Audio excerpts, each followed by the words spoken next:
Muito bom dia a todos. Estamos no nosso terceiro dia do terceiro colóquio anual do Programa de Pós-Graduação em Geografia da Universidade Federal do Rio Grande e o primeiro seminário integrado entre os programas de pós-graduação da Universidade Federal do Rio Grande e da Universidade Estadual do Ceará.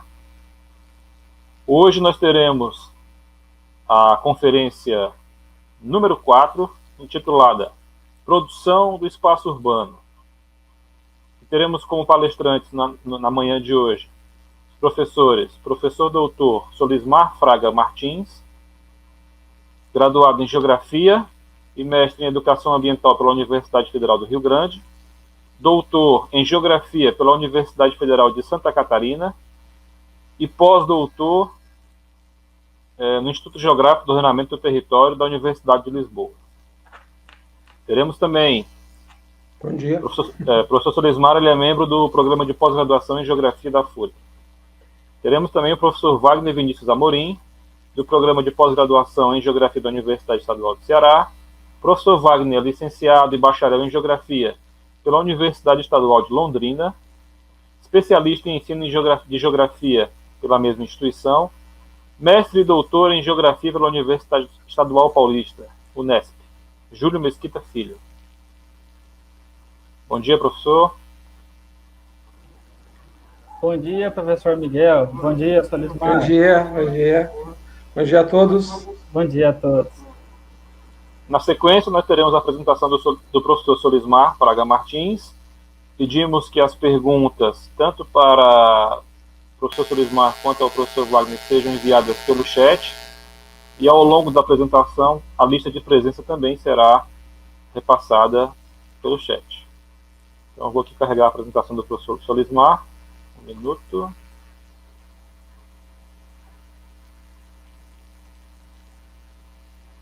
Vocês enxergam minha tela? Sim. Ok. Então, professor Solismar, 30 minutos para a sua exposição. Tá bem. Obrigado. E te peço que me sinalize, Miguel, caso eu me perca aqui no tempo. Normalmente eu consigo controlar, mas às vezes ocorre isso. Primeiramente, bom dia a todos e todas. É um grande prazer estar aqui, né, nesse colóquio do PPGEL-FURG, dessa vez integrado com o PPGEL, com o próprio GEL da Universidade Estadual do Ceará, dois estados tão distantes, né, em extremos quase do nosso país. E como eu mencionei na abertura, eu acho super relevante exatamente por essa troca, né, de duas universidades que estamos nas pontas, né, já que a geografia brasileira fica muito centrada no Sudeste, na USP, na UFRJ, assim por diante. Tá? E a minha contribuição hoje é falar um pouco de produção do espaço urbano, né? Que é o que eu tenho trabalhado em nível de pós-graduação. Eu sou professor também de geografia urbana, de planejamento urbano. Então, eu vou mostrar mais ou menos como é que eu estruturei essa fala. Por favor, Miguel, pode passar o slide. Então, primeiramente, eu coloquei ali um pouco da minha trajetória acadêmica no tema da produção do espaço urbano, que lá se vai em torno de 20 anos, desde o doutorado, né, que eu trabalho, atuo nessa área, na graduação, na pós-graduação. E para hoje, né, eu tive que fazer escolhas dentro da temática, porque quando a gente está dentro da tua seara, tu fica muito confortável, só que aí tu tem que fazer escolhas, porque senão a gente não termina. Vou começar e não vou terminar. Então, eu vou fazer uma breve apresentação dos alguns referenciais teóricos que eu trabalho. Vou falar um pouco da aplicação do conceito através das ruínas industriais, ou dos friches industriais, que é algo que eu tenho trabalhado nos últimos tempos. Em Rio Grande, também trouxe alguns exemplos de Lisboa. Em Lisboa, só os exemplos, porque eu não teria tempo de adentrar mais em algumas questões lá. E se houver tempo, quer dizer, um pouco da produção do espaço urbano após a pandemia, mas não aí no sentido de dados sobre a pandemia, como foram as apresentações da conferência de abertura, do Jefferson, do Eduardo, mas mais no sentido de alguém que trabalha com produção do espaço urbano e como é que vê isso, quer dizer, que alterações estão ocorrendo na nossa sociedade, como essa que nós estamos agora, isso é uma grande mudança, né, de 2020. Então, se houver tempo, ou se não houver, nos comentários depois a gente pode mencionar sobre isso, tá bem? Pode passar. Então, eu coloquei uma breve introdução, né? Eu trabalho basicamente daqueles 5 conceitos da geografia, o conceito de espaço geográfico, e esse encontro, embora eu conhecesse já o autor, o livro Direito à Cidade, esse encontro com Henri Lefebvre se deu no meu doutorado, lá no começo dos anos 2000, na Federal de Santa Catarina. Então, tem sido um autor que eu utilizo como fio condutor, principalmente na pós-graduação, mas também com interferências na graduação, nas leituras, né? A gente costuma dizer que nós somos marxistas, historicistas, lefebvrianos, né? Então, eu tenho Henri Lefebvre como referencial teórico metodológico. E é evidente que Henri Lefebvre suscita muitas abordagens, muitas interpretações, né? E algumas inclusive colocam que não, ele apenas são ideias que estão ali, nós não podemos tentar nos apropriar delas, nós não podemos nos apropriar no sentido de interpretar uma realidade, né? Mas eu faço parte do outro grupo, que tenta buscar elementos ali que a gente consiga interpretar a realidade urbana a partir da produção do espaço urbano. Principalmente porque uma ideia central é de que o espaço geográfico, sempre como um espaço social nesse sentido, né? Da ocupação humana, da ocupação urbana, levando em consideração aí os conceitos daquilo que entendemos como cidade e como sociedade urbana, ou seja, cidades, os limites físicos, aquele que ultrapassa esses limites físicos da cidade, mas que acaba ordenando toda a vida, né, que é existente fora desses limites da cidade, na forma de produção do campo e assim por diante. Por favor. E aí nós entramos muito na questão das tríades lefebvrianas, né, porque nós estamos muito acostumados com o sistema binário, né, do claro e escuro, do bom e do mal, e o Lefebvre nos traz muito essa questão das tríades. Então, eu não coloquei todas aqui, até porque, como eu falei, é uma breve apresentação, mas algumas que eu utilizo como referência, né? Então, vejam que eles estão em 3 círculos e eles estão sobrepostos, que nem aquelas equações da matemática que a gente faz, que achuga, né, uma área, porque, evidentemente, não são espaços que estejam isolados e fragmentados, mas, na verdade, eles estão sobrepostos. Então, o autor nos traz a questão do espaço absoluto, quer dizer, o espaço mais primitivo, primitivo, né, de todas as relações de consanguinidade que existiam, quer dizer, o que perdura disso ainda, o que não perdura disso ainda, o espaço abstrato como espaço de produção, o espaço criado pelo capitalismo, e o espaço diferencial, que é aquele espaço possível de mudança, né?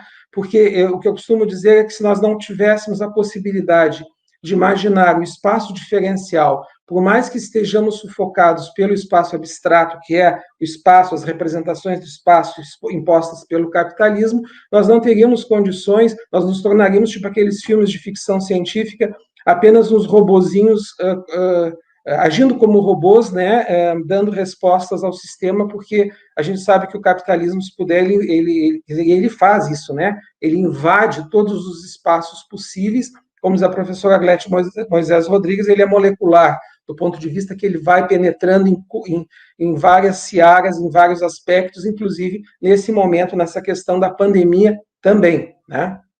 Por favor. Ainda nas tríades lefebvrianas, né, um outro aspecto aqui envolve mais a questão de escala, na escala geográfica, na escala cartográfica, que o autor denomina na produção do espaço de reprodução biológica, reprodução da força de trabalho e a reprodução das relações sociais de produção, que é uma escala mais circunscrita à família, naquilo que ele chama de reprodução biológica, ou seja, a casa, as pessoas que moram ali, mas essas pessoas, elas têm uma relação entre elas se inserem de alguma maneira nessa cidade, nessa sociedade urbana, elas estudam, elas trabalham, elas têm rendimento para sobreviver ali. E, no entanto, dentro dessa sua reprodução biológica, elas estão embutidas, inseridas dentro de uma reprodução da força de trabalho, no espaço que elas vivem, no bairro, na cidade, seja uma metrópole, uma pequena cidade, e essa pequena cidade, ou essa grande metrópole, ela está inserida dentro de uma reprodução das relações sociais de produção que são estabelecidas, né, pelo mercado, pelo Estado, numa ordem mais distante, né, numa escala mais regional e nacional e mesmo internacional, que acabam interferindo dentro da cadeia produtiva de trabalho, né, de como nós fazemos as coisas, como nós produzimos a cidade, e também acaba afetando internamente na nossa vida, né? A gente sabe bem o que representa, está representando a pandemia nesse momento, que evidentemente não é algo criado pelo mercado, nem pelo Estado, enfim, né, nós já tivemos no passado, há mais de um século, né, outras assim, mas o que está representando isso, de que forma a sociedade representa, e isso está afetando drasticamente alguns setores, né, da economia, alguns setores produtivos, e principalmente a vida das pessoas, a forma com que elas vivem e assim por diante. Por favor. E aí também, aqui dentro dessas tríades lefebvrianas, né, temos a questão da forma, estrutura e função, também presente na obra do professor Milton Santos, né, que é uma maneira, né, dentro dessa sobreposição, nesse sombreamento, digamos, entre elas, porque nós não devemos separá-las completamente, porque senão nós chegaríamos nisso no formalismo, no estruturalismo, no funcionalismo, mas no sentido de que nós devemos de ter esses três elementos, né, essas três aspectos de análise quando estamos analisando uma realidade urbana, naquele recorte que é feito, seja de um bairro, seja de uma cidade, né, e temporalmente também, de que maneira as formas, as estruturas e as funções estão ali inseridas, né? Eu acho que isso é relevante pensar nesse aspecto. E para tentar ilustrar isso, né, em vez de eu tentar desenvolver os conceitos em si, que eu poderia fazer, eu resolvi tentar aplicá-los num projeto que eu já tenho há algum tempo, né, um projeto permanente, já tive muitos orientandos, quem sabe alguns estejam aqui até acompanhando, seja da graduação do mestrado, que envolve as chamadas friches industriais, né, ou, dependendo do espanhol, nós vamos encontrar como cemitérios industriais, ruínas industriais em Portugal, que eles costumam usar mais dessa forma. Na França é friches, né, sendo que a tradução de friches são vazios industriais, que eu já utilizei bastante dessa maneira, tenho utilizado mais recentemente questão de ruínas, e eu vou tentar demonstrar como é que isso se apresenta. Por favor, Miguel.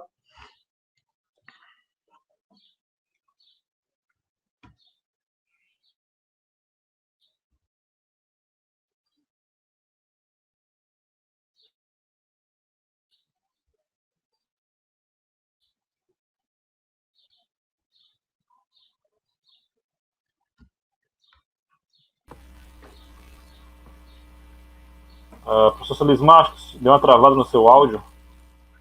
Tá. Restabeleceu? Ok, vou restabeleceu. Só um minuto. Tá, eu só não sei onde eu parei. Não, eu já vou deixar na lâmina que você parou. Tá, o Paulo Oliveira falou por último, 10h42, então faz 2 minutos. Para mim, pelo menos. Aqui. Desculpe. Tá bom. Aqui. Isso. Eu estava falando em forma, estrutura e função, né, como categorias de análise, né, o sombreamento entre elas, ou seja, elas são sobrepostas, nós não devemos isolar cada uma delas, no sentido de cairíamos no formalismo, cairíamos no estruturalismo e no funcionalismo. E também penso que essas três categorias de análise espacial, eu tento, em vez de desenvolver os conceitos em si, eu irei aplicá-los, digamos assim, do ponto de vista mais empírico, na análise das chamadas friches industriais ou ruínas industriais, como normalmente a gente chama na língua portuguesa, né? Principalmente em Portugal. Por favor. Então, aí a aplicação do conceito através desse empírico, né? Ruínas industriais em Rio Grande. Então, eu trago alguns dados entre 2007 e 2017, e para essa cidade que eu vivo, onde está a FURG, enfim, não é um período qualquer, porque nós tivemos o advento do polo naval, então nós tivemos grandes empresas aqui da indústria metalmecânica, que empregou mais de 20 mil pessoas, e nós tivemos um mercado imobiliário que explodiu, né, no sentido de um aumento de mais de 300%, chegou às vezes perto de 400% em algumas áreas da cidade, no valor dos imóveis.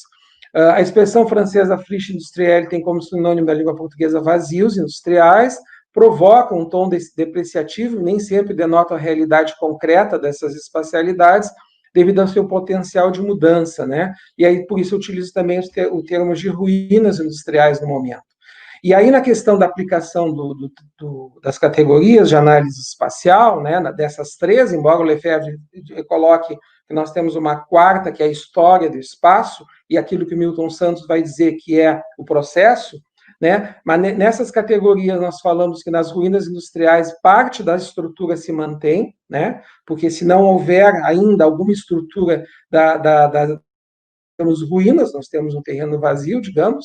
A função não existe mais, porque aquela função produtiva de fabricar algo, ela já não existe, então, muitas vezes esses espaços vão ter que ser buscados para outras utilidades, outras funcionalidades, e a forma se altera também, porque a forma aqui, do ponto de vista lefebvriano, ela não é somente uma questão de materialidades, mas ela também é mesmo de questões abstratas. Então, a forma envolve a maneira como as pessoas veem aquele espaço. Então, evidentemente, que uma fábrica em funcionamento e uma fábrica abandonada tem formas de se ver aquele espaço, né? Embora também envolva essa materialidade. Por favor. Aqui o mapa, né, da cidade, a localização, né, no canto superior ali, do meu esquerdo, o município de Rio Grande, do Rio Grande do Sul, abaixo o município de Rio Grande em si, um município grande, tem mais de 3 mil, os municípios do Sul gaúcho são bastante grandes, e ali é o primeiro distrito, a área de Rio Grande, sendo que aquela parte mais ao norte, ali escurecida, que é o que aqui costumam chamar de península, né, é onde a parte mais antiga da cidade, é onde se constituem principalmente essas ruínas industriais. Embora hoje, 2020, já podemos dizer que está aparecendo algumas coisas já nessa área industrial, que essa parte logo acima ali do que chama o Oceano Atlântico também já está aparecendo, que é a parte do distrito industrial da cidade mais do lado direito.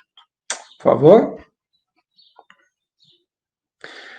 E aí, como estamos trabalhando no universo, isso é muito bom, né, grande, eu faço apenas um recorte muito rápido aqui, que são periodizações que eu trabalhei para a cidade em relação aos seus períodos industriais. O Rio Grande teve uma industrialização muito precoce, né, ela é de 1873, a fundação da sua primeira grande fábrica, né, segundo Paul Singer, com a fábrica Hengens, fundada por imigrantes alemães, que começa a industrialização no Rio Grande do Sul, e essa foi uma característica, né? Então, eu tenho uma divisão aí, quer dizer, em três grandes períodos: o primeiro de 1873 a 1969, com indústria leve, principalmente indústria têxtil e de alimentos, algumas exceções. Depois, num segundo período, entre 1970 a 2005, a chamada indústria intermediária, química e de reestruturação portuária, porque aí o porto ele ganha uma importância muito grande, né, para o Rio Grande do Sul e para o próprio país. E um terceiro período, extremamente curto, extremamente rápido, que é de 2005 e a 2014, né, eu acho que a gente pode mais ou menos precisar aí, da indústria pesada do polo naval metal mecânico, que, na verdade, a gente não sabe se aquilo realmente já acabou mesmo, ou nesse momento podemos dizer que sim, mas tem alguns suspiros, alguns respiros ali, que a gente não sabe se isso vai ser retomado ou não. As ruínas industriais nós vamos falar, elas estão principalmente, com exceções, presas a esse primeiro período. Por favor. Aqui, não sei se ficou muito miudinho, mas, enfim... Aqui eu não vou me deter, né? Não teria tempo, mas assim nós temos todos os espaços industriais. Então, nós temos ali a área em 2007 e depois a área em 2017. Sendo que a área em 2017, pessoal, ali como consta, área alterada. Não são áreas de acréscimo nem de áreas de retirada, são áreas que foram alteradas dentro desses espaços industriais. Então, uma das que mais sofreu alteração foi ali o 6 do frigorífico Anselmo, depois a gente vai ter uma foto que ilustra isso, que dos seus 53 mil metros quadrados, 13 mil metros quadrados foram alterados. Isso numa especulação imobiliária violenta que nós tínhamos nesse período do polo naval. Por favor, Miguel. Aqui tem a outra, né, as indústrias novamente, eu quis trazer, porque eu tenho esses dados, enfim, vejo que, ao contrário da primeira tabela, aqui nós só tivemos ali o entreposto de pesca, que teve uma pequena alteração ali de 1.600 metros, embora para a área, como não é grande, foi significativo. E o outro, por favor. Tá, e aqui... Estranho, parece que faltou um. Bom, e aqui o mapa... Por favor, Miguel, retorna um slide aqui. Tá, acho que tinha pulado. Aqui nós temos o terceiro com as áreas, né, 2007, e vejo que aqui a área total que nós tínhamos em 2007 e a área que foi alterada dentro desses 895 mil metros. Sendo que, no caso, a fábrica Hengens, que é essa, que é um símbolo para a cidade, ela está com interrogação aqui ao lado, porque esse ano ela começou realmente a sofrer alterações significativas no grupo que adquiriu esse espaço todo no ano de 2014. Pode passar. Aqui, então, nós temos aquela ponta da península, né? Aqui nós temos o chamado Porto Velho da cidade, depois ali o Porto Velho, desculpe, ao norte, o Porto Novo a leste, e todas essas áreas que estão pintadas, né, são as tipologias dos espaços industriais que existem ainda, né? Aquele que está em azul, que é o grande onde está a fábrica Hengens, e aquele amarelo, à minha direita, no caso, é onde nós tem um caso interessante ali, porque foi um frigorífico, o Swift, de carnes, de 1917, da industrialização leve, na indústria intermediária foi uma indústria de fertilizantes e foi a KIP, né, que produzia e montava plataformas de petróleo agora nesse último período na mesma espacialidade. Por favor. Aqui alguns exemplos dessas ruínas industriais em Rio Grande. Então, vejam que essas duas áreas, né, nós estamos com um universo grande de pessoas, nós estamos aqui, as duas ficam no centro da cidade, não na área mais central comercial, mas numa área denominada ainda de centro. Então, nós temos o antigo moinho, que é do século XIX, e a fábrica Léo, à esquerda, e à direita, o resquício da fábrica Léo Santos, que era de biscoitos e depois de pescado. Essa fábrica Léo Santos, lá na parte frontal dela, que dá para a rua, que a gente enxerga, seria na perspectiva ao fundo, tem a sede da Unimed. Até onde eu saiba, toda essa área pertence à Unimed hoje, né? Mas ela se encontra dessa forma, né? Dessa maneira, né? Então, vocês vejam que estruturas ainda existem resquícios, funcionalidade não tem mais, né, daquilo que representava, e a forma, evidentemente, que as pessoas veem esse espaço de uma outra maneira. Por favor. Aqui também, já no bairro Cidade Nova, que é o bairro ao lado, né, que é imagem das ruínas industriais em Rio Grande. Esses espaços, eles estão em áreas muito valorizadas da cidade, essas áreas não são as áreas das mais baratas, né, que está muito próximo do centro, e isso fez, inclusive, com que na dinâmica da cidade, embora isso não é uma especificidade daqui, a própria localização dos shoppings, que são recentes na cidade, foram feitos de uma maneira bem dispersa, né, bem distante dessa área central. Aqui são duas indústrias que eram de pescado de alimentos, por favor. Aqui, pessoal, intervenções do período, então, eu trouxe duas intervenções que são simbólicas, né, quer dizer, aqui à esquerda, vejam que é uma construção, é uma casa simples, que foi construído um sobrado ali numa área de uma das fábricas de alimentos. E na direita nós temos um prédio, que é a Dona Valéria, que foi construído no terreno do frigorífico Anselmo. Por favor. Aqui duas fotos da sede administrativa da fábrica Hengens, né, um prédio em estilo francês. Esse prédio é do finalzinho do século XIX. Então, vocês vejam que na esquerda nós temos uma foto ali, essa foto, segundo o professor Luiz Henrique Torres, é 1930, com o bonde, né, as pessoas, os trabalhadores saindo, chegando na fábrica. E a foto da direita é uma foto de 2020. Essa fábrica ela fechou em 1968. Depois ela teve alguns períodos ali, alguma parte funcionando, mas nada comparado com o que tínhamos antes, né? E essa foto é recente porque é a intervenção que está ocorrendo em 2020, então a gente pode ver o guindaste ali trocando o telhado da antiga sede administrativa. A boa parte dos galpões lá atrás eles foram destruídos, vai ser construído em condomínio, supermercado, mas uma parte está sendo preservada para museus, coisas desse tipo. Por favor. E aí, pessoal, eu vou entrar num outro aspecto, eu até estava comentando com o Miguel, eu não ia adentrar nessa parte, inicialmente eu pensei em falar sobre as ruínas em Rio Grande, falar um pouco desses aspectos em Lisboa, onde eu fiz o doutorado, e na Vila Franca de Xira, que é uma cidade da Grande Lisboa, mas eu não teria tempo, porque senão eu teria que entrar nos processos de Lisboa, na espacialização dos bairros. Mas aí eu trouxe apenas os exemplos de intervenções possíveis nesses espaços industriais e deixar claro, assim, porque nós temos esses exemplos no Brasil, nós temos esses exemplos em outros países da Europa, nós temos aqui na Argentina, no Uruguai, quer dizer, nós temos vários. Esse recorte de eu trazer de Portugal, da Grande Lisboa, de Vila Franca de Xira, é porque eu fiz o pós-doc lá, eu fui analisar, eu fui fotografar, eu fui, enfim, esses espaços, então é apenas uma contribuição, e depois, caso vocês queiram, a gente pode comentar depois.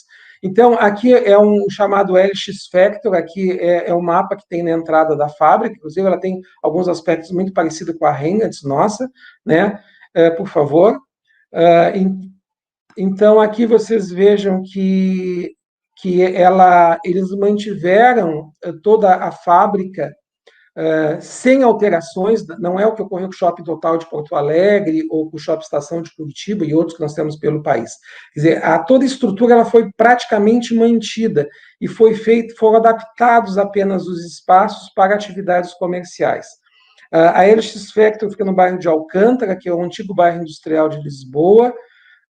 Então, aqui nós temos a foto da esquerda é uma rua interna, né? Da direita ali também numa outra perspectiva, e abaixo, no cantinho ali, é uma foto de uma livraria que tem lá dentro, pelo tamanho que sabe não consiga ver, tem um maquinário ainda, que era uma indústria, era a indústria têxtil lisboense, aí que funcionava. Então, esse foi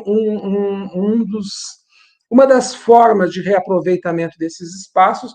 O LX Factor tem alguma coisa que é interessante, principalmente o pessoal que está aqui de Fortaleza, né, que é uma cidade essencialmente turística, não sei se tem alguma situação dessas lá em Fortaleza, no Ceará, porque a LX Factor, quando pega o folder deles, né, em português ou inglês, ou seja, o idioma que for, a primeira mensagem grande é assim: detestamos grupos de turistas. Eles não querem ônibus parando lá e chegando um monte de gente. Isso aqui é um espaço mais descolado, é um espaço mais contemporâneo, de atividades menos estressantes, né? Quer dizer, tem todo um astral aí dessa LX Factor, nessa espacialidade. Inclusive, a LX Factor foi o motivo de um Globo Repórter da Rede Globo num tempo atrás, junto com outros aspectos lá de Portugal e Lisboa. Por favor. Aqui é em Vila Franca de Xira, né, que é uma cidade da região metropolitana de Lisboa, uma antiga cidade industrial. É uma cidade fundada em 1500 e pouco, ela está muito próxima de Lisboa, tem um aspecto também que é muito importante, que passa a linha de trem, muito próxima do rio, aqui é o Rio Tejo, só que ele está mais acima, né, Lisboa está praticamente, né. Então, aqui eu só queria chamar a atenção que é a Fábrica das Palavras, que é esse prédio branco que vocês veem aqui. Vejo que aqui tem um aspecto da cidade portuguesa muito parecida com as nossas cidades. Vila Franca lembra um pouco São José do Norte. E aqui no antigo moinho eles construíram a Fábrica das Palavras, que é uma biblioteca pública aberta, tem auditórios para exposições, tem pianos, se quiser fazer recitais. Eu fui algumas vezes lá, a primeira vez que eu fui lá foi num sábado à tarde, eu não sabia se estaria aberto ou fechado, porque pelo menos em Rio Grande muitas bibliotecas ficam fechadas, e para minha surpresa, claro que era abril, nós estávamos na primavera, um dia um pouco chuvoso, mas o espaço estava completamente lotado, a biblioteca de leitores, né? E na foto da esquerda já é uma intervenção urbana que eles fizeram aqui, que tem a ver com as ciclovias, por favor. Aqui uma foto à esquerda da Vila Franca de Xira, a área central, né? Vejam que cidadezinha bem portuguesa, rua estreita, e aqui, não sei se vocês conseguem visualizar, eles já construíram com o fundo europeu, o objetivo é chegar a 22 quilômetros de passarelas para caminhos pedonais e para ciclistas durante toda a extensão. E esse caminho ele vai circundando essas antigas fábricas. Isso é um aspecto bastante interessante, né? Porque eu mostrei algumas que estão recuperadas, mas tem outras que não estão, né? Que eu vou mostrar também, por favor. Aqui nós temos ruínas na Grande Lisboa, né? Então, aqui à esquerda nós temos um antigo moinho que não está funcionando, né? A fábrica das palavras também era um moinho de arroz, né? Esse moinho, inclusive, tem uma estrutura aqui em Rio Grande, na zona do Porto, muito parecida, né? Parece que o construtor foi meu mesmo. E à direita nós temos a antiga fábrica de plásticos, né? Lisboa e a Grande Lisboa é uma área desindustrializada hoje. O que nós temos de indústria em Portugal está na região do Porto, né? No norte do país. Nós não temos mais indústrias praticamente funcionando, tinha uma tradicional também em Sacavém, que é dentro de Vila Franca de Xira, que era as louças, né, que chamam de loiças, e que também já fechou, só que lá construíram um condomínio de alto padrão ali dentro desse espaço, por favor. Eu acho, não sei, Miguel, tenho tempo ainda? Professor, tem um tempinho ainda. Ou deixo para falar isso no debate depois? Tem um tempinho, sim. Tem tempinho? Bom, apenas dentro dessa perspectiva da produção do espaço urbano após a pandemia, né? Isso aqui é uma reflexão, tá, pessoal? Isso não estou trazendo os dados vocês vejam lá na palestra do Jefferson e do Eduardo. Eu fico pensando o que se inicia, né? Eu tenho que concordar com o Boaventura de Souza Santos e outros que têm falado isso, que se o século XX começou em 1914, né? A gente tem a data do começo do século XX, do século XXI, conforme o calendário, mas tem fatos muito marcantes, muito significativos. E um deles é que o que o Boaventura de Souza Santos diz, que o século XXI ele começa para valer em 2020 em função da pandemia. E não é porque nós ficamos parados, nós ficamos em casa ou pelo número de mortes, é as transformações que estão ocorrendo no espaço urbano. E como alguém que estuda esse espaço urbano, que se dedica a isso, eu fico tentando refletir um pouco em relação. Quer dizer, esse formato no qual nós estamos aqui, ele é um reflexo disso, né? Que eu vejo muito como segundo item ali, como uma consolidação de práticas que já encontravam-se disponíveis, mas que culturalmente enfrentavam resistências. Resistência por quê? Por nós. Quer dizer, nós já tínhamos tecnologias ano passado e no ano anterior para isso. Quem sabe elas foram aprimoradas, mas nós já tínhamos. No entanto, nós imaginávamos que nós tínhamos que estar presencialmente. Né? Quantas vezes eu aqui saio da FUG, vou para Porto Alegre, 5 horas de ônibus para lá, ou de carro, 5 horas para cá, para participar de uma banca de 3 horas. Quer dizer, eu acho muito difícil que isso vá ocorrer a partir do ano que vem, quando as coisas voltarem normais. Porque nós vamos nos habituar, nós já nos habituamos com esse formato aqui. E essa tecnologia já estava. E aí, pensando desse mundo virtual, que eu coloco ali, que veio para ficar como possibilidade do encontro profissional, ultrapassando essa questão da universidade, das bancas, eu sou servidor público federal, mas eu fico pensando o que isso vai representar no impacto do mercado privado. Né? Eu tenho um cunhado que é empresário de Caxias do Sul, que está tudo online agora. Quer dizer, será que essas reuniões vão voltar a ser presencialmente? Quer dizer, de que forma o capitalismo vai se apropriar disso tudo? Né? Porque eu coloco ali, o Harvey, no Enigma do Capital, tem lá, e a geografia disso tudo, então eu parafraseei aqui, botei o capitalismo disso tudo. Porque vejam que nós já tínhamos feito, no caso do Brasil, uma reforma trabalhista que permite que as pessoas possam trabalhar nos supermercados nos finais de semana. Né? Quer dizer, e aí outras atividades profissionais que podem ser realizadas virtualmente, porque a pandemia, quem sabe, possa consolidar esse processo. E eu vejo isso de uma forma com que o capitalismo possa precarizar ainda mais as relações, porque nesse momento todos nós estamos em casa por uma questão muito específica, que é a pandemia. No entanto, se isso vier para ficar, quer dizer, a luz, a internet, quer dizer, no momento que estamos todos em casa, quem paga essas contas que antes eram computadas para dentro do custo das empresas? Eu acho que isso que a gente tem que pensar.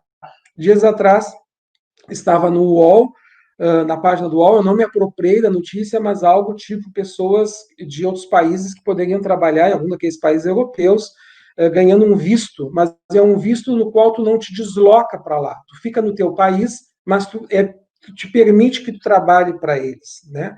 Então, vejam os grandes riscos que a gente está correndo. E no caso do Brasil, que eu deixei como último ponto, já estou terminando, Miguel, que é a eclosão do que eu botei aspas do racismo brasileiro que mostra seus dentes. Ele sempre existiu, né? É interessante porque na terça-feira da semana passada eu estava conversando com os alunos de Geografia Urbana do Encontro Ciclo sobre o Rio Grande do Sul, sobre o racismo que nós temos no Rio Grande do Sul, e aí na quinta-feira deu toda a questão lá do João Alberto, né, em Porto Alegre, no shopping. E é interessante porque eu falava para eles exatamente nessa questão do Rio Grande do Sul, ter esses aspectos, que depois até o escritor, o patrono da Feira do Livro de Porto Alegre comentou sobre isso também, de que no Rio Grande do Sul muitas pessoas elas não se identificam como... pergunta o que elas são, elas não são brasileiras, eu sou alemão, eu sou italiano, quer dizer, tu tem aí, como diz o Jerusalinski, essas fronteiras muito mal... o Alfredo Jerusalinski, que é um psicanalista argentino radicado em Porto Alegre há muito tempo, ele diz que o problema do Rio Grande do Sul são as fronteiras. O racismo não é restrito ao nosso estado, mas aqui ele tem algumas outras nuances. Mas eu acho que esse movimento todo, né, como ele vai ser doloroso, mas eu acho que estava mais do que na hora de ocorrer, né? O Emicida cunhou algumas expressões bem interessantes sobre isso, e eu acho que esse é um elemento que, de alguma forma, interfere e vai interferir, e eu acho que, nesse sentido, é necessário, muito necessário, já mais do que necessário, nas relações. Tá? Eu agradeço muito a atenção de vocês até o momento, desculpe que eu queimei, acho que o tempo, tá? E depois eu fico à disposição, se precisar conversarmos, dialogarmos sobre isso. Muito obrigado. Desculpe ter queimado o tempo, Miguel.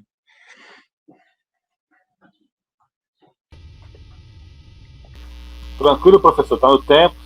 O professor Wagner se prepara. Eu vou fazer só uns avisos aqui. Matheus, por gentileza. Então, dizer que estão abertas inscrições para a seleção do pós-graduação em Geografia da FURG. Área de concentração, Geografia de zonas costeiras e processos relacionados. Linhas de pesquisa, Análise de sistemas naturais e ambientais e Análise urbana regional. Elas encerram dia 30 de novembro.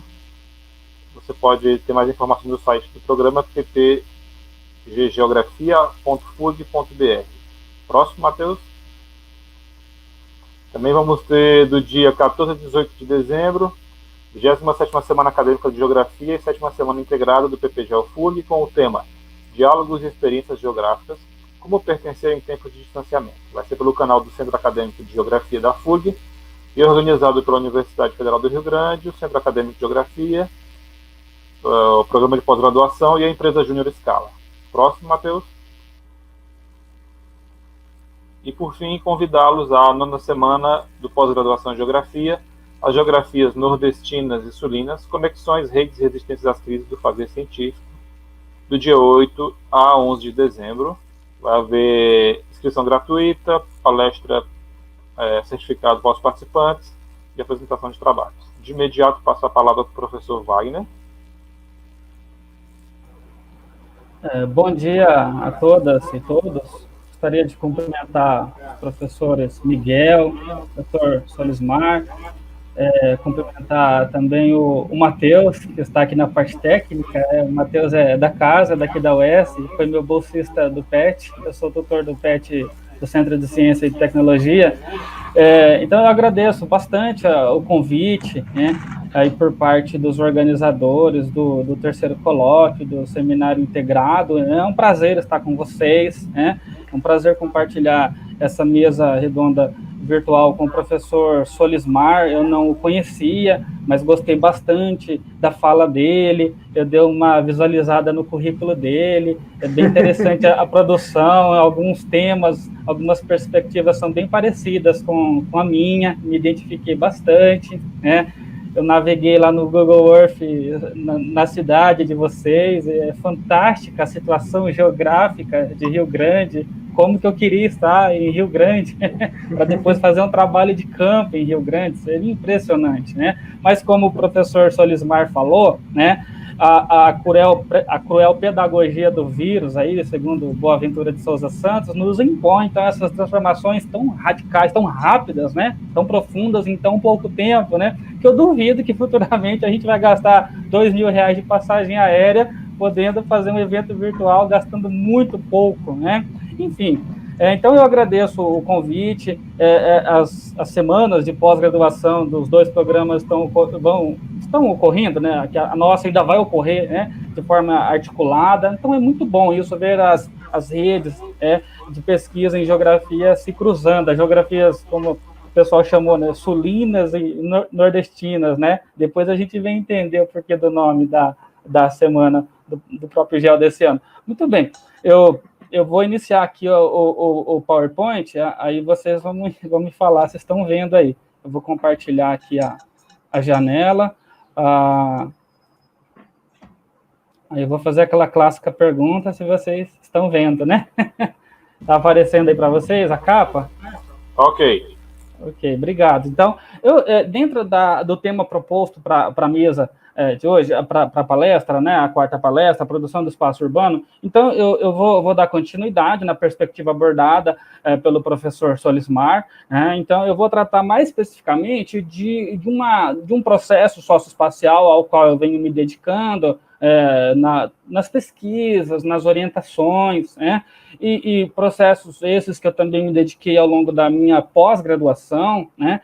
Então, eu vou dedicar mais tempo a abordar o processo de segregação socioespacial e o processo de fragmentação socioespacial. Apesar do título, aí, a perspectivas da produção do espaço urbano sobre diferenciação e segmentação, segregação e fragmentação, eu vou me deter aí nos 2 últimos processos, em função do tempo, obviamente, e em função de que o professor Solismar já fez uma abordagem da perspectiva da produção do espaço urbano. Então, me perdoem se eu pular alguns slides, eu vou fazer isso, tá? Então, porque o processo já foi abordado, né? E, enfim, vocês vão perceber, então, quando isso ocorrer. E por questão de tempo também, né? Eu estou aqui cronometrando o meu tempo para eu também não me perder no tempo. O Deus Cronos é o único que não perdoa, né?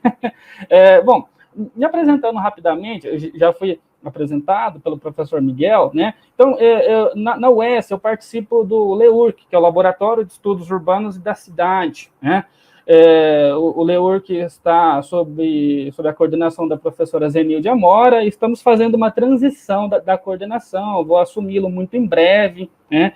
Então, é um laboratório que me acolheu, um laboratório que se dedica, ao longo da sua trajetória, ao estudo da produção do espaço urbano, das cidades médias, da mobilidade, da metropolização, e eu entro, então, já com uma bagagem de pesquisar cidades médias. Eu estudei Londrina e Maringá no meu doutorado, Londrina no meu mestrado, na minha graduação, né? Eu sou paranaense, eu fiz a minha graduação na UEL, Londrina, e o meu mestrado e doutorado na Unesp, em Presidente Prudente, né? E agora, desde 2016, estou na UES como professor, né? E faço parte do LEURC, também sou tutor de PET, né? Eu e o Matheus, por exemplo, nos conhecemos aí no PET, né? Ele foi meu bolsista por uns 2 anos e pouco, né? Um dos melhores bolsistas, né? Rasgo elogios para o Matheus. Bom, então aqui é só uma foto aí para mostrar o que é o LEURC, né? Aí um grupo de estudos, aí estão faltando muitos membros do laboratório, de fato. Foi uma reunião de grupo de estudos e eu achei essa foto, né? E eu fiz o doutorado e o mestrado na Unesp, junto ao grupo de pesquisa, produção do espaço e redefinições regionais, que é o GASPER, fui orientado pela Maria Encarnação Expósito. Também participo da Recine, que é a rede de pesquisadores sobre cidades médias, e atualmente faço parte como pesquisador do projeto temático Fragmentação Socioespacial e Urbanização Brasileira, que é o FragUrb, o apelido, a abreviatura que nós demos para esse projeto temático financiado pela FAPESP, que tem duração de 5 anos, né? Essa aqui é a foto do primeiro workshop.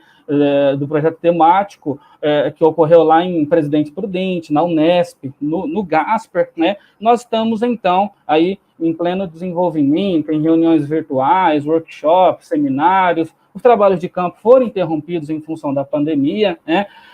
Mas, enfim, outras estratégias virtuais foram tomadas nesse período, e mais para frente eu vou falar um pouco também de alguns resultados parciais que nós já estamos colhendo através do FragOrg, né? Bom, então, a perspectiva que eu quero trabalhar nesse momento é uma perspectiva da geografia urbana crítica. É na mesma perspectiva que o professor Solismar introduziu a fala dele nessa manhã. É aquela perspectiva que supera a noção de organização do espaço, né, e ela vai para a noção de produção do espaço, para a compreensão do processo. É aquela perspectiva que se interessa pela reprodução das relações sociais de produção. É aquela perspectiva que analisa a segmentação socioespacial, a segregação residencial, ou a segregação socioespacial, não nos moldes, não na perspectiva da Escola da Ecologia Humana de Chicago, porém, ela coloca uma perspectiva crítica, ela analisa a partir das contradições do modo de produção capitalista, analisa processos espaciais que a Escola da Ecologia Humana de Chicago já muito bem analisava desde a década de 20, ao longo da década de 30 e 40, mas sob uma perspectiva crítica, né? Estou fazendo uma leitura de um livro, depois eu vou mostrar a referência para vocês, que foi uma dissertação defendida há 25 anos atrás e foi publicada recentemente no formato digital. Estou adorando ler essa revisão, Trilhando os Caminhos da Segregação. Então, são as duas abordagens, da ecologia humana e a do marxismo. É um livro fantástico. Depois eu mostro lá as referências. É que eu estou com ele no Kindle, agora não vou conseguir abrir, não é livro em papel. Bom, então, feita essa contextualização, aí eu vou me adiantar aqui, como eu falei para vocês, justamente porque o professor Solismar já fez uma abordagem sobre a produção do espaço urbano, mas eu acho interessante ainda retomar alguns pontos, como que nós, pesquisadores, geógrafos urbanos, que estudamos o processo de produção do espaço urbano, analisamos esse processo, Nós olhamos, sim, para a estrutura, olhamos, sim, para as formas, olhamos, sim, para as funções e para os processos. No entanto, nós compreendemos que não existe uma estrutura sem agentes que promovem a ação, Não existe forma sem processo, E isso aprendemos desde os ecólogos humanos, Não existem funções sem intencionalidades, e isso aprendemos muito bem com o professor Milton Santos, E não existe forma sem conteúdo, isso aprendemos muito bem desde Aristóteles, Enfim, então, eu tomo como pontos fundamentais na minha análise, na minha pesquisa, como professor, não só como pesquisador, mas como professor, a valorização da dimensão empírica, da postura científica e questionadora, a abordagem teórica e conceitual para a produção de uma análise, não apenas de uma descrição, e também a perspectiva legal. Eu aprendi com Edésio Fernandes, fui aluno dele em curso de formação complementar, o direito também é um campo de lutas, o direito urbanístico também é um campo de lutas, o direito à cidade também luta na perspectiva legal. Bom, e do ponto de vista escalar, eu vou me adiantar bastante porque eu quero me deter em outros pontos dessa apresentação, e não nessa introdução. Do ponto de vista escalar, bom, a minha escolha é pelo estudo da cidade, é pelo estudo do espaço intraurbano, Aprendemos lá com Roberto Lobato Corrêa, com o Flávio Vilaça, Então eu me interesso pelo estudo, pela investigação dos processos que acontecem na escala da cidade. Sabemos que as duas escalas analíticas, as duas escalas conceituais, a escala intraurbana e a escala interurbana, estão relacionadas no plano da realidade, estão totalmente conectadas, mas para fins didáticos e metodológicos, nós fazemos essa abstração.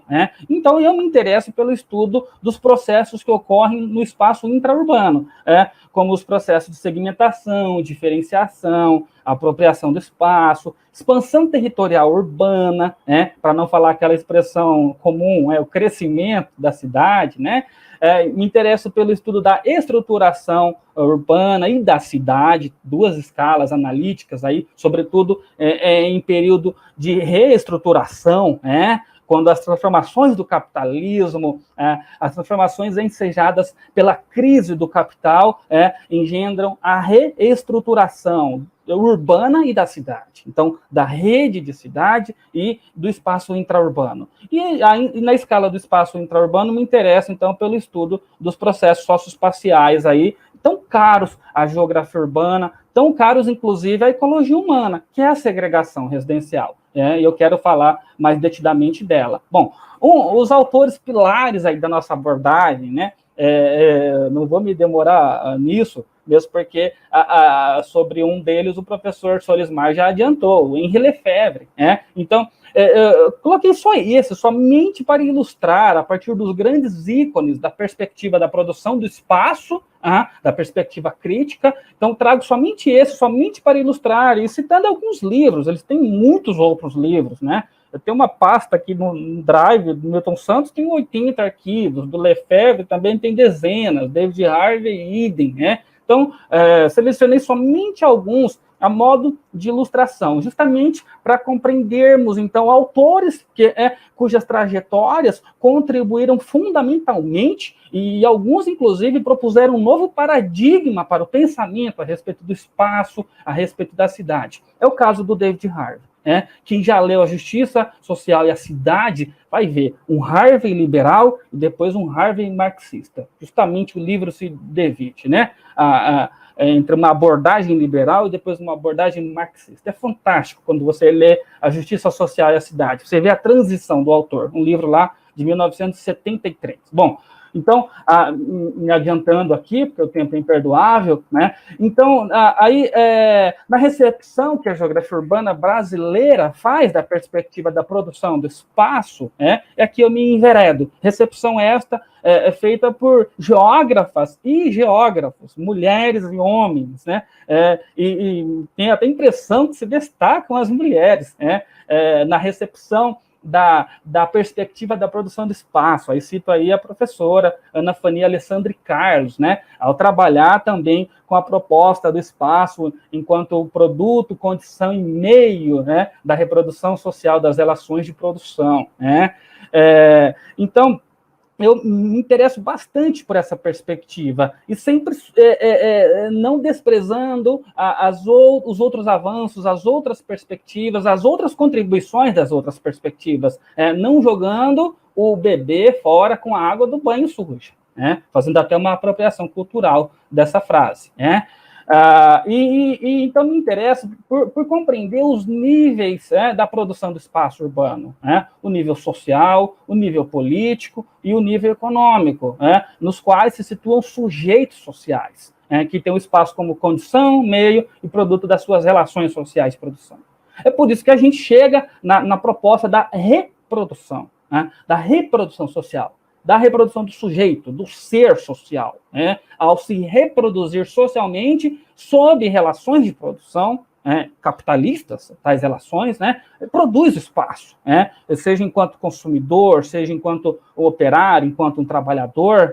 Então, a produção do espaço se revela na prática. E aí que a gente vai se aproximar da abordagem do processo de segregação espacial, a partir da vida, a partir do cotidiano, a partir da experiência urbana, aquilo que Ana Clara Torres Ribeiro analisou durante a sua trajetória, então, a partir do mundo da vida, do mundo do trabalho, isso ocorre no espaço, então nós não desprezamos os agentes, nós não desprezamos as ações, nós não desprezamos o trabalho, nós queremos compreender o processo, esse processo é socioespacial, e sob uma perspectiva crítica, sob uma perspectiva de superação, sob uma perspectiva analítica e que proponha enxergar para um devir, que valorize, inclusive, horizontes utópicos.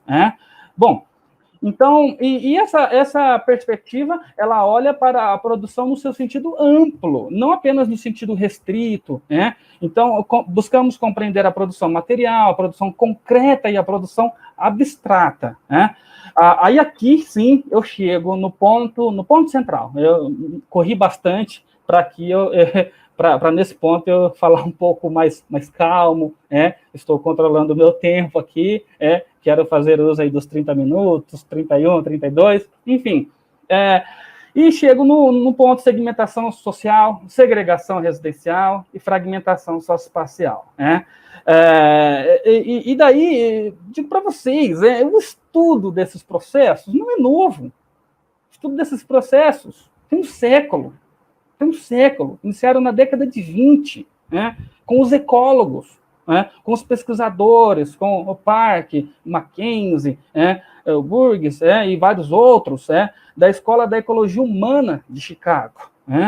Embora alguns, a maioria, não era geógrafos, mas a influência dessa perspectiva também chegou à geografia urbana, uma disciplina da geografia humana. Então, o estudo desses processos não é novo.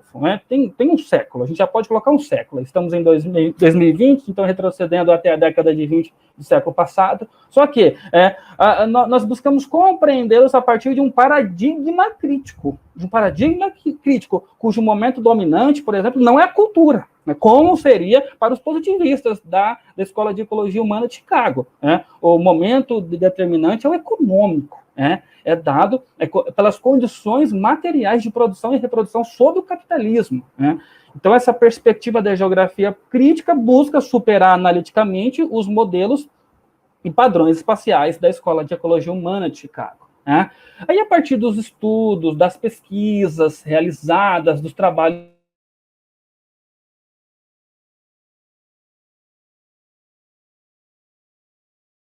vista, que é a abordagem da ecologia humana e a abordagem marxista, a abordagem crítica.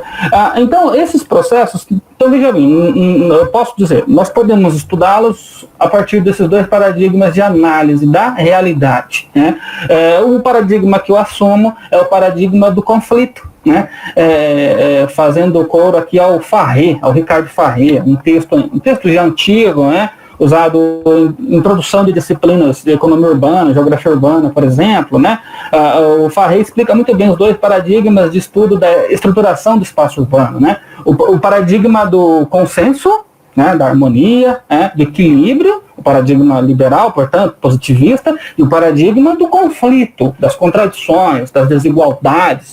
Se bem que até outro paradigma, o paradigma do consenso, compreende que existem desigualdades no espaço. Agora, não compreende as contradições que promovem essas desigualdades. Então, nós que assumimos o paradigma crítico, compreendemos que essas desigualdades são produzidas a partir de contradições do modo de produção, e que o dominante é o econômico, não o cultural, como naquele paradigma. Então, a partir desse posicionamento de método, é que eu volto a falar da segregação.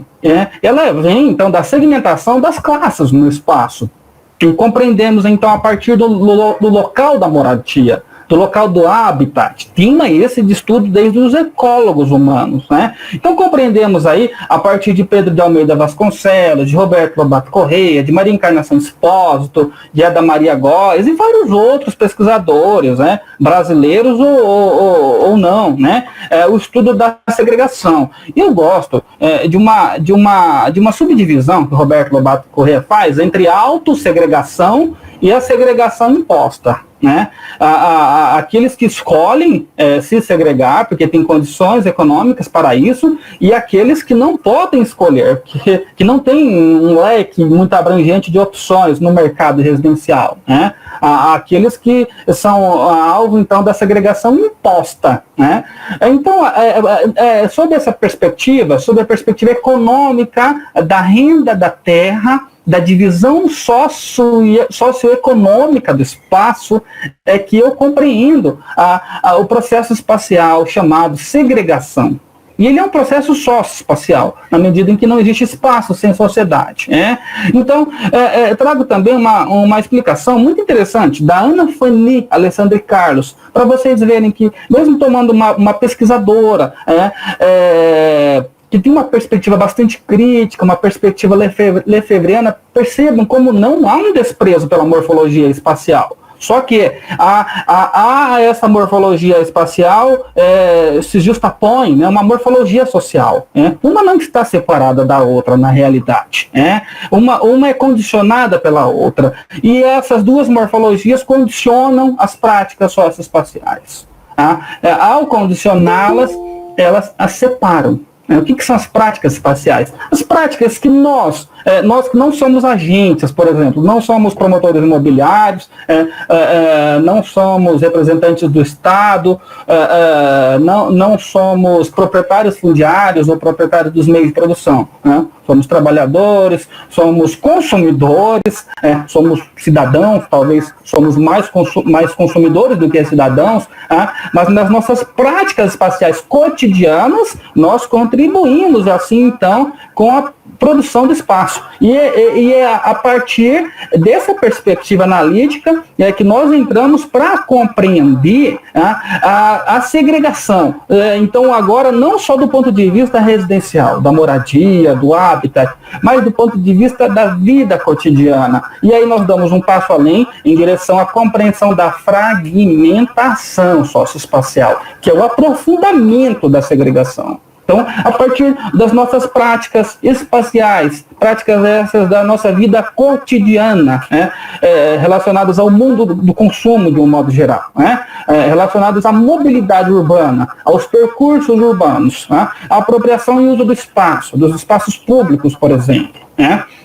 Então aqui, pessoal, agora eu vou compartilhar rapidamente uma série de mapas previamente elaborados para o projeto temático lá em 2018. Então esses mapas não são meus, esses mapas foram feitos pela equipe, então já estou citando aqui, deixando isso bem claro, como que, então, a partir desses mapas, inclusive que vem de um outro projeto temático relacionado ao consumo, um projeto temático, o anterior, também sob coordenação da professora Maria Encarnação Espósito, então essa pesquisa já vem se desdobrando de uma outra, mas essa propriamente analisa o processo de fragmentação socioespacial, buscando compreender nas escalas da urbanização brasileira os diferentes vetores, ritmos, formas e conteúdos desse processo de fragmentação socioespacial.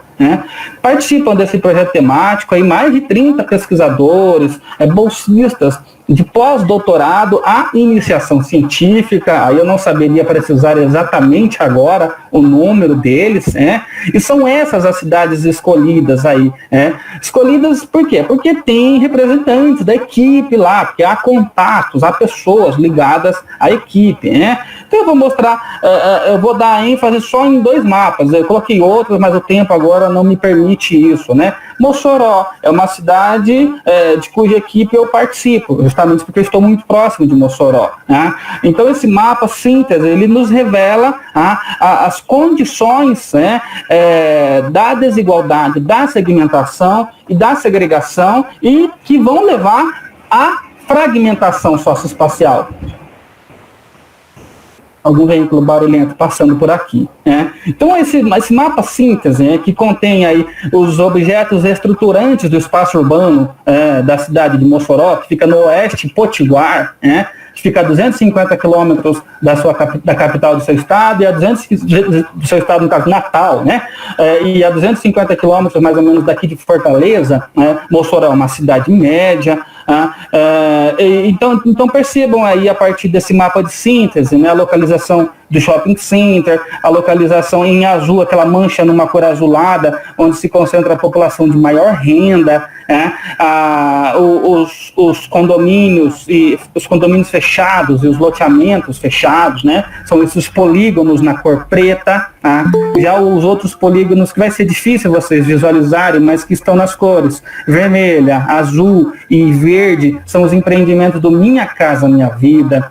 Procurem perceber então a distância entre eles. E ainda que no plano dessa cidade, cujas distâncias do ponto de vista geométrico, euclidiano, não são assim tão grandes, mas do ponto de vista social, essas distâncias são profundas. E aí que a gente entra na perspectiva da fragmentação socioespacial, porque a vida já não ocorre mais nos mesmos lugares.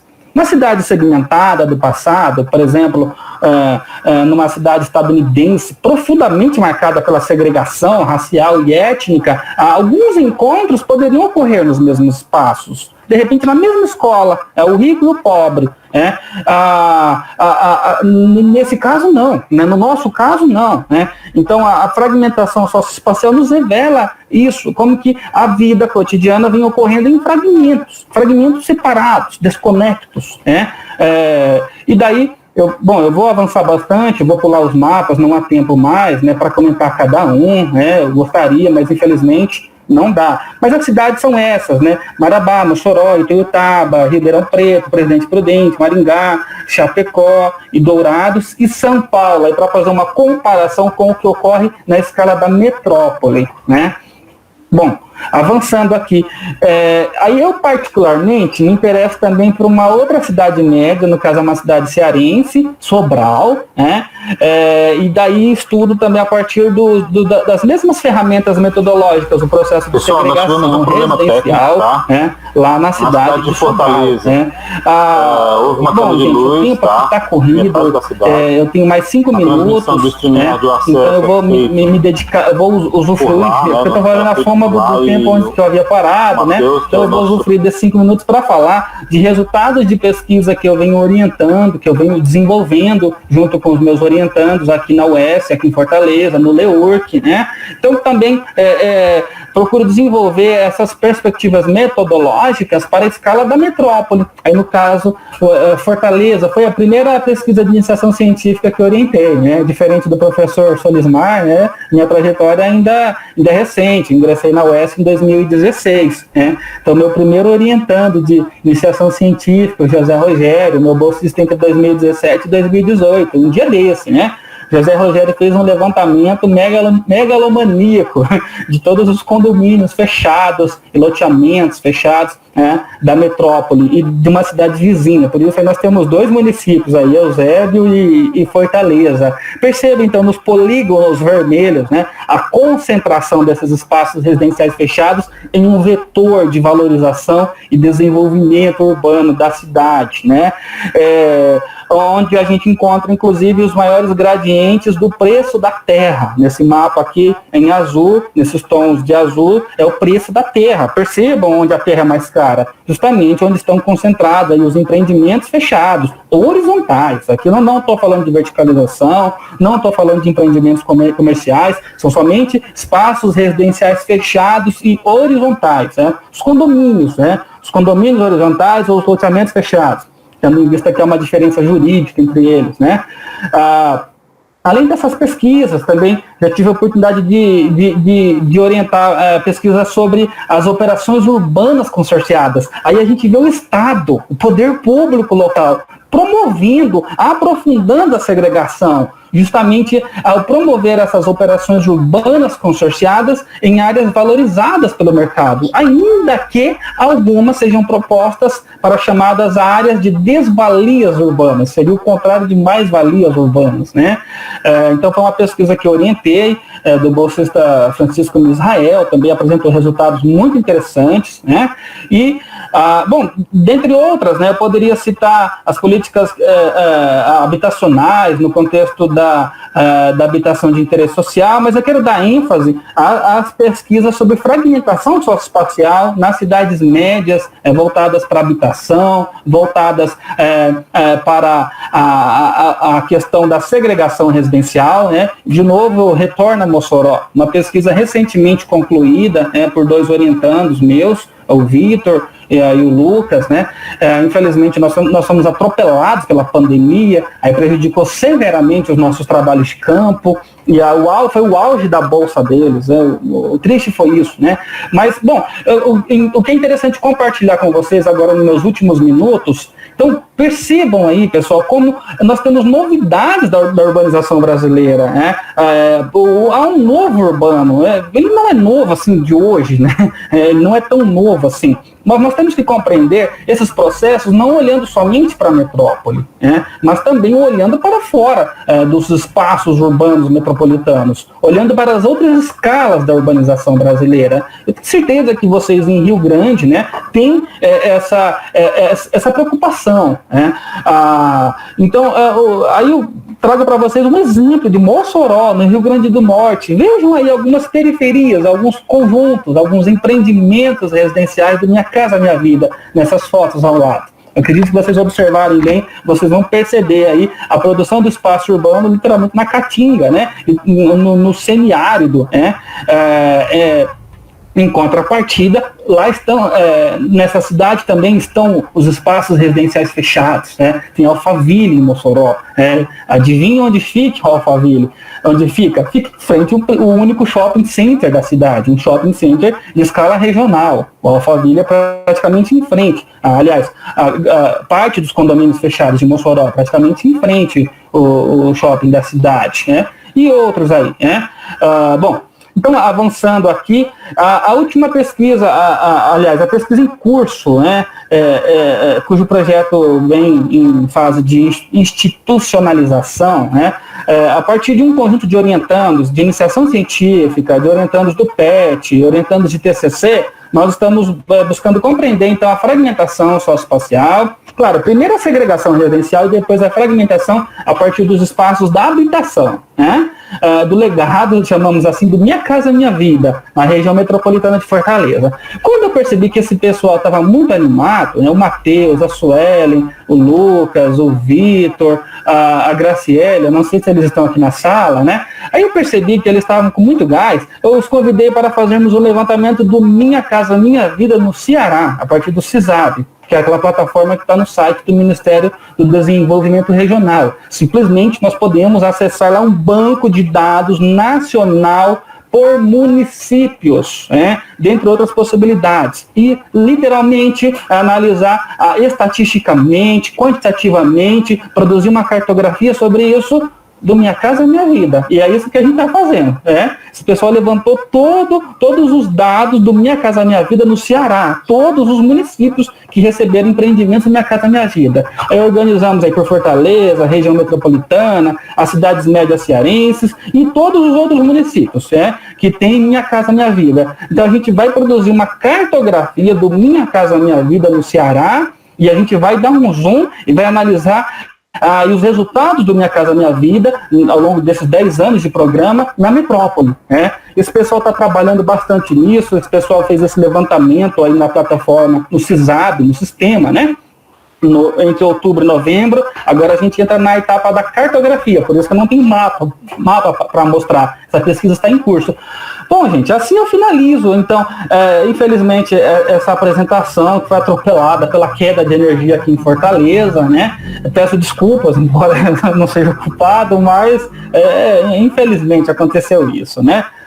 São os azares da vida aí que fogem ao nosso controle. Então eu gostaria de deixar com essa perspectiva, que buscar compreender os espaços da esperança a partir da perspectiva das práticas espaciais, é olhar para aquilo que está além das determinantes do modo de produção, porque as práticas espaciais nos revelam os espaços de esperança, as resistências, aquilo que escapa, ainda que a reprodução do capital penetre todos os interstícios da nossa vida, há uma dimensão que escapa. Então, há uma sociabilidade que escapa às determinações do capital, E justamente quando a gente busca compreender as práticas espaciais, a gente busca compreender isso que escapa, isso que propõe a potência, isso que propõe a virtualidade, isso que propõe, nos leva a compreender o devir e não apenas esse presente determinado pelo modo de produção, Então, esse é o horizonte aberto pelas práticas, pelo estudo do cotidiano, pelo estudo da dimensão da vida.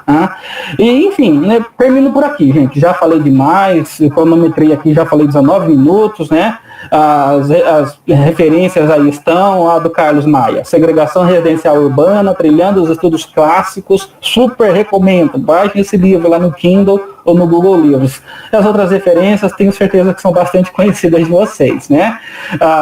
Enfim, gente, é isso. Eu agradeço a oportunidade e peço desculpas aí pelo extrapolar o tempo. Obrigado. Obrigada, professor Wagner. Agradecemos a sua fala. E desculpa pro pessoal de novo, né? Pelo ocorrido, infelizmente a gente não tem controle sobre essas coisas, mas estamos aqui. A gente não prolongar, né, muito tempo aqui da nossa conferência, acho que eu vou separar 2 perguntas para cada um, e aí, de repente, se você se sentir à vontade depois para responder as perguntas de forma particular, através de e-mail, a gente pode estar mandando essas perguntas para vocês. Então, eu vou... Por favor. Claro. Eu só consegui estabelecer o contato com o Matheus agora. Realmente, como o professor Wagner comentou, teve uma queda de energia em metade da cidade. O professor Wagner também foi vítima dessa queda, mas ele conseguiu retornar. O Matheus conseguiu retornar faz 5 minutos. Ele ficou sem o 4G também, sem se comunicar. Como ele não tem telefone fixo em casa, só pelo celular. Nem ele, nem o pai dele, ficaram com o celular, não tinham contato. A gente conseguiu agora, a sala foi encerrada. Sim, ele chegou sem estar sem sinal de telefone. Tá, então a gente encerrou lá a sala. Vou pedir depois, por gentileza, para o professor Wagner, se possível, gravar uma apresentação em algum momento, para a gente compilar com a do professor Solismar, que já está lá, e disponibilizar no canal da LGCO. Pode ser, professor Wagner? Ok, então. Então, repasso da Bruna, então, peço desculpas mais uma vez, mas o problema já foi restabelecido, tá? A gente já restabeleceu toda a problemática e a tarde segue normalmente. Bruna? Obrigada, doutor Miguel. Também aproveito para avisar que qualquer problema que possa ocorrer, estejam atentos ao site do evento e às redes sociais, que a gente vai atualizando e dando informação por ali. Tá? Então, eu vou ler uma pergunta para o professor Solismar, a pergunta do Leonardo Batista.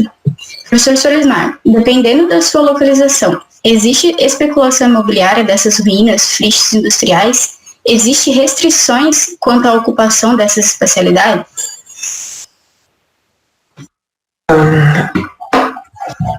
Sim e não. Eu vou tentar explicar. Na verdade, nós na questão do mercado imobiliário, elas comumente elas servem como pontos de desvalorização. Então, por exemplo, tu tem no bairro Cidade Nova essas ruínas industriais, elas ficam a maioria do lado, atrás de uma avenida que tem ali, que vem da Portugal, entre essa avenida e o Canal do Norte, né? E o metro quadrado ali, ele é mais barato do que do outro lado da avenida, porque isso é um pouco puxado por essas ruínas industriais. Nós chegamos a fazer durante o PIBIC uma análise sobre essa questão e foi realizado uma quantidade grande de entrevistas, né? Nós tínhamos, se eu não me engano, 5 ou 6 entrevistas no entorno de cada ruína industrial dessas.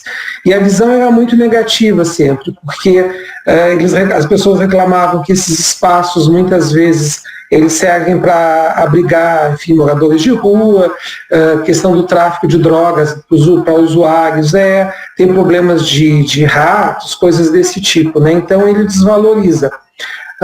Alguns desses espaços são fechados, são lacrados, digamos assim, né? O caso da Renha sempre foi lacrada, e alguns outros ali na zona central também, né?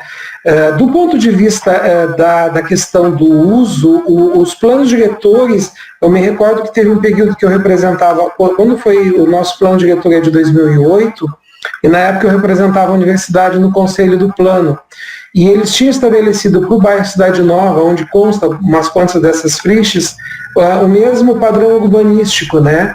E aí eu sugeri que nessa área, que tem esses grandes espaços, pudesse se permitir a instalação de outros empreendimentos, exatamente porque a cidade, os nossos terrenos na colonização portuguesa são muito pequenos, são muito estreitos, e para que empreendimentos grandes, tipo hospitais, clínicas, não tenham todos que ir para áreas mais dispersas. E o plano diretor, o pessoal achou interessante a ideia e foi aprovado dessa forma. Mas o que impede, mas na prática isso não tem funcionado, né? Na prática isso não tem funcionado porque tem outros impeditivos aí nesse processo de ocupação desses espaços, que é muito por uma questão legal, né? Porque a maioria desses espaços, eles têm dívidas trabalhistas, porque eram indústrias.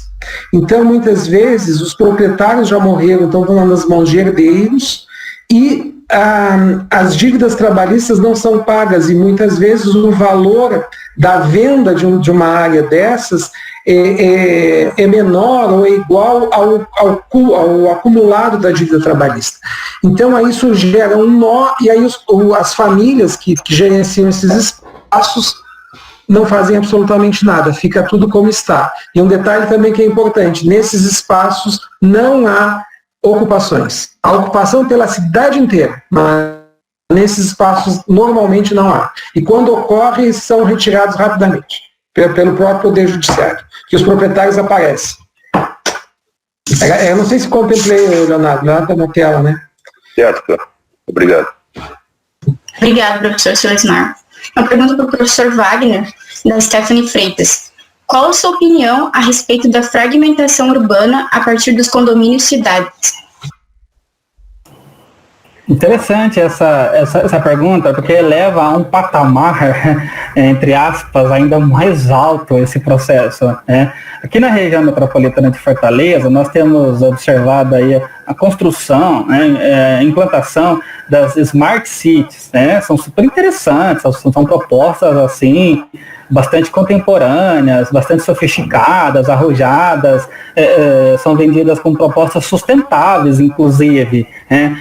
Mas o que eu tenho observado, né, elas estão ainda mais afastadas do tecido social, elas estão inseridas na escala metropolitana, então é praticamente um fieldo separado, apartado eu vou chamar assim, do resto da sociedade. Então aprofunda ainda mais esse processo, porque daí lá dentro terão os equipamentos que esse morador precisa, tendo em vista que ele está longe da cidade, ele está na rodovia, ele está longe inclusive da área urbana do município do qual faz parte, né? Então esses estabelecimentos, empreendimentos que normalmente nós nos encontramos, né? Por exemplo, quem vai na academia, né? Aí conversa lá, não agora, em tempo de pandemia, pelo menos não deve, né? Mas vai lá, convive, conversa, troca ideia, ou vai no comércio do bairro, né? Vê pessoas diferentes. Quem mora nesses empreendimentos, né? Não, né? Só convive com os seus pares. São isolados, são dezenas de quilômetros. Então, essa agregação ainda mais aprofundada é justamente a fragmentação socioespacial. Os exemplos empíricos justamente são esses, né, que aprofundam a segregação, que ampliam essas distâncias socioespaciais. Ok, obrigada, professor. O professor Solismar, uma pergunta da Marluce Linhard. Professor Solismar, como está zoneado as áreas de ruínas industriais no plano diretor de Rio Grande? E quais as preocupações do poder público referente a essas áreas? Na verdade, o zoneado, mais ou menos como eu falei para o Leonardo, elas não têm, a maioria, um zoneamento específico para elas, a não ser grandes áreas como a Reynolds, né, ou como ali da antiga Swift, que hoje é Equipe. Do contrário, apenas alguns empreendimentos maiores, porque são áreas que detêm grandes espaços junto, porque, por exemplo, assim, Rio Grande é uma cidade pouco verticalizada, né, ao contrário de Fortaleza, que é uma metrópole, não tem nem tamanho, comparar o tamanho. Mas para cidades, muitas vezes, do tamanho de Rio Grande, nós temos cidades bem mais verticalizadas que aqui, mesmo na região sul. Pega Passo Fundo, que é menor que Rio Grande, pega Farroupilha, que eu acho que não tem 100 mil habitantes, né?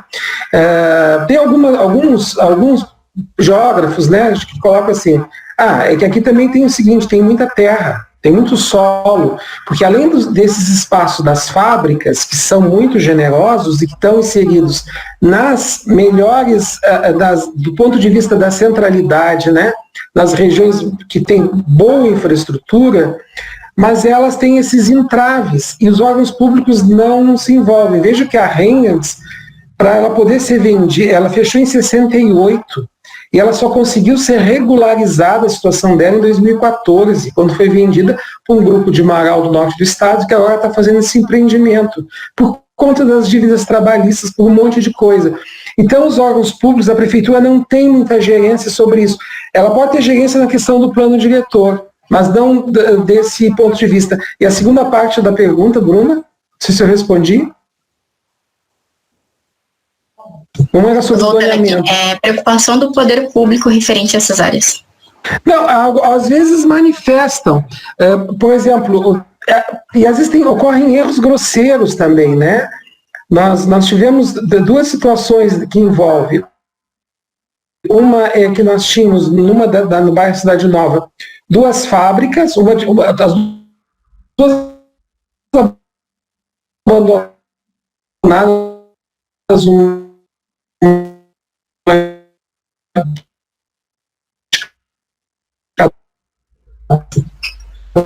Professor Solismar, só falta travando aqui para mim, acho que para os demais também.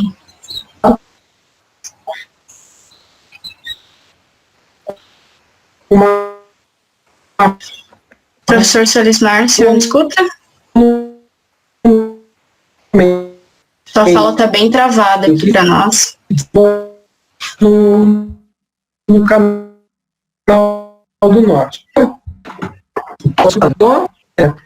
Está restabelecendo agora. Tá bem. Agora sim. Deu uma travadinha no minuto final que tu estava falando. Não, então, por exemplo, teve duas situações, uma no qual a prefeitura permitiu de uma forma arbitrária o fechamento de uma rua, aí entrou o Ministério Público e mandaram abrir a rua, porque aí tem um trabalho que eu acho que é interessante ler, que é o seguinte, é uma dissertação de mestrado aqui do PPG, de um mestre já, chamado Marco Renner, porque ele fez uma análise dessas antigas empresas, mas não do ponto de vista do papel dela, mas do ponto de vista funcional, né? E aí o que acontece? Alguns desses espaços, não aqueles em ruínas, alguns desses espaços, eles mantêm cadastro ativo, que servem como depósito. Por exemplo, uma empresa de frango precisa de um espaço na cidade que seja fechado para colocar frigoríficos, para colocar frango enquanto não vai para o porto, ou coisas desse tipo. E esse trabalho traz isso, né? Ele mostra isso. Então, eles têm cadastro ativo em alguns casos. Outros casos são somente ruínas mesmo. Obrigada, Solismar. Vou fazer uma última pergunta, então, para o professor Wagner, é a pergunta do Fabrini Mendes. Professor Wagner, na sua análise, o uso contextualizado da estratificação social seria a chave para explicar a criação de processos urbanos? Essa pergunta é bastante pertinente à proposta que eu procurei desenvolver, né? Bom, eu vou tentar contextualizar essa pergunta, tentar enfrentar essa pergunta a partir de dois paradigmas, né? A partir do paradigma da ecologia humana, né? Há algumas premissas, né? Por exemplo, os ecólogos vão dizer que a partir do crescimento, da densificação de uma área, aumenta-se a competição pelos usos, porém há usos que são predominantes, né? Então o uso industrial vai prevalecer e vai expulsar o uso residencial. Então o uso residencial vai concorrer entre si, né? É interessante isso, né? Então, mas como há uma perspectiva que compreende que existe harmonia na sociedade, né? Esses desvios, esses outputs, inputs vão buscar sempre e com o progresso, né, na visão positivista de mundo, né, vão buscar o equilíbrio, vão tender ao equilíbrio. Então, a chave para compreender os processos espaciais, sim, é analisar a estratificação socioeconômica da sociedade. Agora, há um problema nisso, porque daí, na visão na perspectiva da ecologia humana, perdão, o espaço, a cidade, entra como um organismo, como um ente, né? E a gente sabe que não é assim, o espaço é um produto, a cidade é um produto das ações humanas, da produção, não fica até repetitivo, né? Um produto da produção. Então, aí compreendendo, então, que eu devo olhar para os agentes, para o sujeito, sim, deixa eu encontrar aqui a pergunta, assim, a chave, sim, a compreensão da estratificação social é a chave, sim, para compreender os processos urbanos. É sim, mas a nossa leitura é dialética. Esse é o ponto central que eu quero chegar nessa tentativa de resposta. Essa relação é dialética. A sociedade não existe fora do espaço, né? A cidade não é um ente, ela não pensa, ela não toma decisões, ela não é um organismo, ela não segue leis naturais. Então são processos socioespaciais, né? O mercado toma decisões, né? O mercado condiciona a decisão residencial, e a decisão residencial dos citadinos é dada pela sua condição socioeconômica. Então, sim, a estratificação social, se você está dizendo com isso, estratificação socioeconômica, sim, ela é uma chave para a gente compreender os processos urbanos. Sim, eu concordo bastante com isso. Obrigada, espero ter respondido adequadamente, o horário já está... Respondeu, sim. O professor Miguel vai dar alguns avisos, mas eu agradeço de novo o deslocamento de todo mundo aqui para o Google Meet, né, desafios de um evento digital, e agradeço ao professor Solismar e também ao professor Wagner pela paciência. Professor Miguel? Pessoal, me escutam? A presença Sim. já se encontra no chat aí, tá? Sim.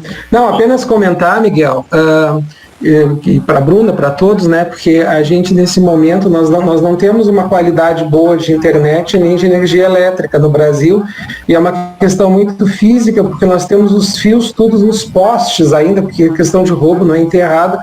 Então a gente paga um preço alto, por isso que hoje estamos tudo virtual. Então eu estou procurando relaxar mais nesse processo, que nem quando a gente faz em aeroporto, que a gente chega e acha que vai pegar o avião, e o avião está 5 horas atrasado, a gente fica horas lá esperando.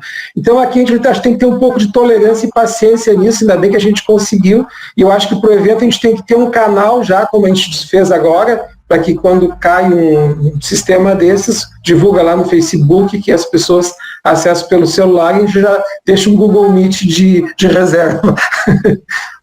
É isso. Muito obrigado por todas as participações e comentários. Esses desafios realmente estão impostos aí, né? Como o Solismar comentou, bem frisou. A questão do StreamYard já foi restabelecida, tá? Fica o convite para as sessões da tarde e as palestras do período da tarde também. Agradeço ao professor Solismar e ao professor Wagner Amorim. Agradeço a todos, um bom almoço, peço desculpas pelo passado horário. Muito obrigado. Obrigado, gente. Bom dia a todas e todos. Obrigado, professor Miguel, Solismar.